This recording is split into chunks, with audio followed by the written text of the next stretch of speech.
नमस्कार दोस्तों, स्वागत है एक बार फिर से आप सभी लोगों का कण्व नगरी लाइव में। और साथ ही साथ मेरा फेसबुक पे पेज है जनता की आवाज़। और जैसा दोस्तों मैं कहता हूं कि उत्तराखंड देवभूमि है, कण कण में यहां पर भगवान का वास है। और आज मैं पहुंचा हूं सतपुली, और सतपुली के पास में ही दंगलेश्वर महादेव का मंदिर है। और दो नदियों के बीच में ये मंदिर है। अगर बात की जाए तो इधर से मधुगंगा आ रही है और इधर से नयार नदी, जिसको नारद नदी भी कहा जाता है।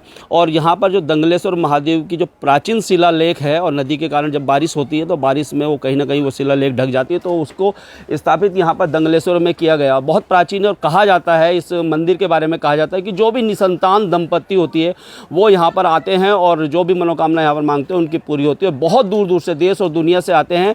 और सतपुली का एक बहुत बड़ा नाम है सुंदर सिंह चौहान, ठाकुर सुंदर सिंह चौहान, जिनको आप जानते हैं कि व्यवसायी तो हैं, साथ ही साथ जिस प्रकार की समाज सेवा वो करते हैं उसके लिए जितने भी शब्द उनके लिए कहा जाए वो बहुत कम है। अगर बात करें जो जिस प्रकार से उनका ठाकुर सुंदर सिंह चौहान जी का एक गेस्ट हाउस भी है, यहाँ पर होटल भी है। और जहाँ पर जैसे नयार नदी में जो लोग अंत्येष्टि के लिए आते हैं तो उनके लिए भोजन का प्रबंध वो करते हैं। उनका एक अनाथ आश्रम भी है और बहुत सारी संस्थाएं वो चला रहे हैं, बहुत सारा वो काम कर रहे हैं। इस पूरे क्षेत्र में अगर पूरी पौड़ी बेल्ट में अगर बात की जाए तो उनसे बड़ा समाज सेवी नहीं है। व्यवसाय जरूर कर रहे हैं लेकिन समाज सेवा के क्षेत्र में एक बहुत बड़ा नाम है। आइए उनसे ही बात करते हैं। सर से आज बात करने की कोशिश करेंगे। और यहाँ पर आपकी जानकारी के लिए बता दूं कि 11 दिन से शिव महापुराण का आयोजन किया जा रहा है और उस आयोजन को भी करवाने वाले ठाकुर सुंदर सिंह चौहान है। और आज भंडारा भी है, उसी उपलक्ष्य में यहाँ पर भंडारा भी है, तो बहुत ज़्यादा भंडारे में भी लोग आने वाले हैं। सबसे पहले सर नमस्कार, स्वागत है आपका। कैसे हैं सर आप? मेहरबानी है आपकी। कुछ दिनों से आपका स्वास्थ्य भी थोड़ा सा इसी प्रकार से चल रहा है। 4 साल हो गए, 5 साल हो गए। हाँ, तो यही हम तो प्रार्थना यही करेंगे कि आप ज़्यादा से ज़्यादा स्वस्थ रहें, दीर्घायु रहें, क्योंकि जिस प्रकार का कार्य आप करते हैं इस पूरी अगर बात की जाए गढ़वाल में शायद ही कोई हो। जनता का जो चैनल है ये, इसके माध्यम से मैं आपको अवगत कराना चाह रहा हूँ। इससे पुराण मैंने यहाँ पे 1992 में पहली बार किया था। अच्छा, 1992 में आपने पहली बार किया? पहली बार किया था मैंने। और उस टाइम इस मंदिर की जो है कि रिपीट है, लेकिन इसमें इसीलिए जनता ने ध्यान दिया नहीं। सरकार तो उस टाइम मंदिरों को ध्यान नहीं दी, लेकिन अब दे रही है। लेकिन उस टाइम जनता ने भी ध्यान नहीं दिया और सरकारों ने भी ध्यान दिया। इसकी हालत बहुत जीर्ण स्थिति में थी। तो एक संत जी हमारे पास आए हैं। संत जी ने हमसे कहा कि बाबा आप यदि बहुत परेशान हैं और आप यदि इस काम करेंगे, एक प्रणवा पे कर देंगे तो शायद है कि आपका भाग्य बढ़िया हो। भाग्य तो हम बच्चे थे 35। अच्छा, बहुत पहले 92 की बात है। 92 की बात है, आगे 21 साल हो गए। तो शायद आपका कुछ कल्याण हो जाएगा।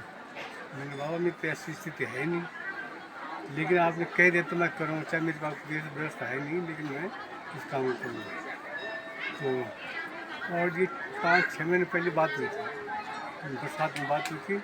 और इसी दिन और इसी तारीख में वो सप्लान की तारीख 11 फरवरी 1992 की। तो जब हमारी स्थिति बहुत डाउन निकलती है, लेकिन जब हमने उसके नाम से ये कहा कि प्रभु हम आपको काम करने चाह रहे हैं, यदि आप इजाज़त दें तो मैं इस काम में हाथ डालूँ, लेकिन आप इज्जत आपने रखी। बड़ी ठीक इसी व्यवस्था से हुआ, ऐसा नहीं हुआ उस दिन कुछ कम नहीं था। आज संसाधन है, यहाँ गाड़ी, यहाँ घोड़ा, सब यहाँ पे आ रहा, सब व्यवस्था यहाँ पे। उससे हाईलोड कर देते, हाईलोड से यहाँ सामान पहुँचाते थे। लेकिन बहुत फर्स्ट क्लास हुआ कि मंदिर तब से चमक रहा है बहुत। अब जिसमें बराबर भंडारे होते रहते, बराबर पाठ्यक्रम होते रहते, बाद रुद्र पाठ होते रहते। और इस शिव पुराण तो शायद वैसे चाहते तो बहुत ही करने की कोशिश करें तो सब कर सकते, भारी बात नहीं है। लेकिन कुछ चाहता नहीं, वो कहते हैं कि हमारे पास चले जाएगा नहीं जाएगा, हम क्या होगा, कंगाल हो जाएगा, क्या होगा। लेकिन ऐसा होता नहीं, जितना आप दोगे उतना आपको मिलेगा। परमात्मा कह रहे हैं एक हाथ तुम चलो, मैं 10 हाथ तुम्हारे साथ चलो। लेकिन परमात्मा को एक हाथ से देंगे तो दूसरे हाथ से आएगा। 10 हाथ से देंगे हम, तुम एक हाथ से दो। लेकिन यहाँ 10 बार सोचते हैं किससे दो, इससे दो, इससे दो, और देने किसी से नहीं। इसीलिए हर आदमी परेशान इसीलिए है कि सब परेशान। मेरा काम है, मैंने बहानाबाजी लगाते रहे। मैंने कोई भी काम कार्य कर रहा है उसको सुनने में लोग अपने में समझते हैं। एक सकारात्मक बात लाएंगे तो 10 नकारात्मक बात। तो अब हम इस टाइम ये भगवान की कृपा से, भोलेनाथ की कृपा से बहुत संपन्न है, सब कुछ हमने, लेकिन उसके लिए देश के कल्याण के लिए, भारतवर्ष के कल्याण के लिए, उत्तराखंड के कल्याण के लिए, इस क्षेत्रवासी के कल्याण के लिए मैंने ये काम किया। करने वाला तो वो है, मैंने तो खाली संकल्प लिया था कि मैं इस काम करूँगा, इसका आदेश प्राप्त करूँ। तो ये कि 1.5 महीने की प्लानिंग है हमारी, कोई लंबी चौड़ी प्लानिंग 6 महीने, साल भर 2 साल की प्लानिंग थी। 1.5 महीने प्लानिंग थी, 1.5 महीने में ही करना। अच्छा सर, आप शिव पुराण तो कर ही रहे हैं और बहुत दूसरे भी सामाजिक कार्यों में आपकी भूमिका है। क्या क्या सामाजिक कार्य भी आप कर रहे हैं सर? जो सामाजिक कार्य में सामने आता है मैं उसमें हाथ बढ़ाता हूँ। जो आपका वृद्धाश्रम भी है एक? वृद्धाश्रम भी है। अच्छा, और जो होटल में भी मैंने सुना है कि जो हाँ, जो अंत्येष्टि के लिए आते हैं, घाटों में जो स्टे के लिए आते हैं, जो अपने क्या बोलते हैं, अंत्येष्टि के लिए अंत्येष्टि करते हैं, उन लोगों के भोजन की व्यवस्था करता रहता है। तो सर शुभकामनाएं आपको, और आप इसी प्रकार से दीर्घायु रहें।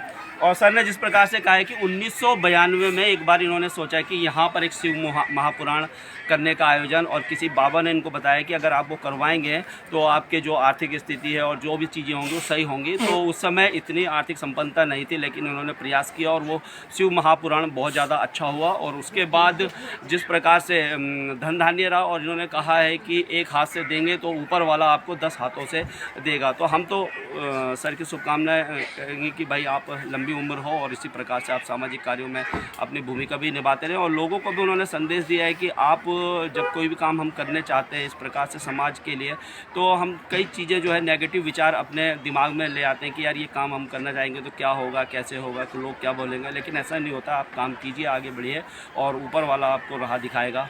तो दोस्तों, आज दंगलेश्वर महादेव पहुँचे थे। आप वीडियो को लाइक शेयर और कमेंट करना है। धन्यवाद। जय हिंद, जय भारत, जय उत्तराखंड।